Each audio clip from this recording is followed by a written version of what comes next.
বাংলাদেশ ক্রিকেটের সবচাইতে অঘটন ঘটাইল।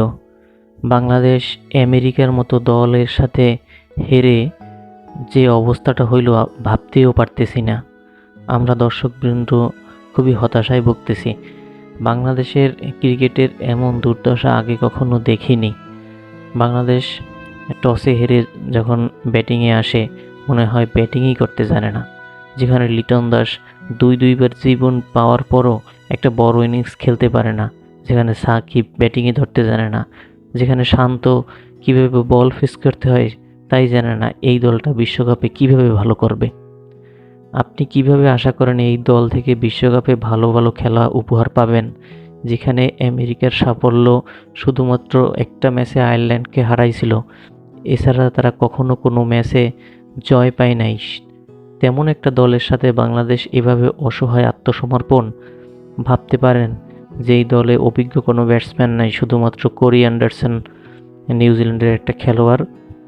নিউজিল্যান্ড দল থেকে তাকে বাদ দিয়ে দেওয়া হয়েছিল, তিনি আমেরিকার দলে নাম লিখিয়েছেন, সেখানে তিনি মোটামুটি একটা পারফরমেন্স করতেছিলেন। সেই রকম একটা দলের সাথে বাংলাদেশ এভাবে অসহায় আত্মসমর্পণ করবে?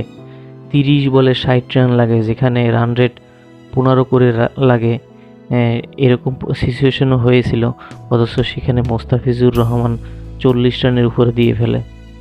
এরকম একটা দুর্বল দলের সাথে শরীফুলও কী পরিমাণ রান কনসিডার করে।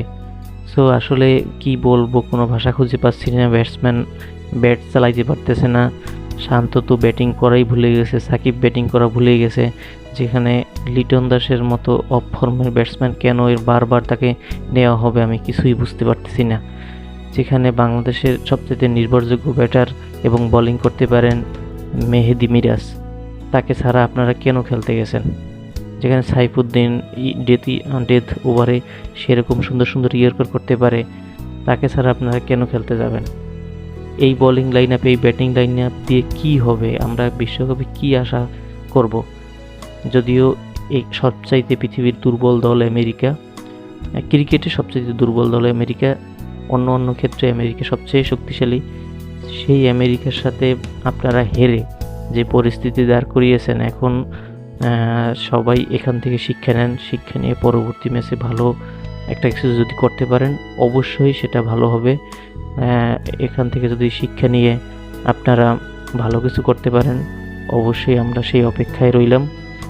পরবর্তী ম্যাচে আমরা একটা সেরা খেলা দেখব বাংলাদেশের, নচেৎ বাংলাদেশের ক্রিকেটে আমরা বয়কট করব।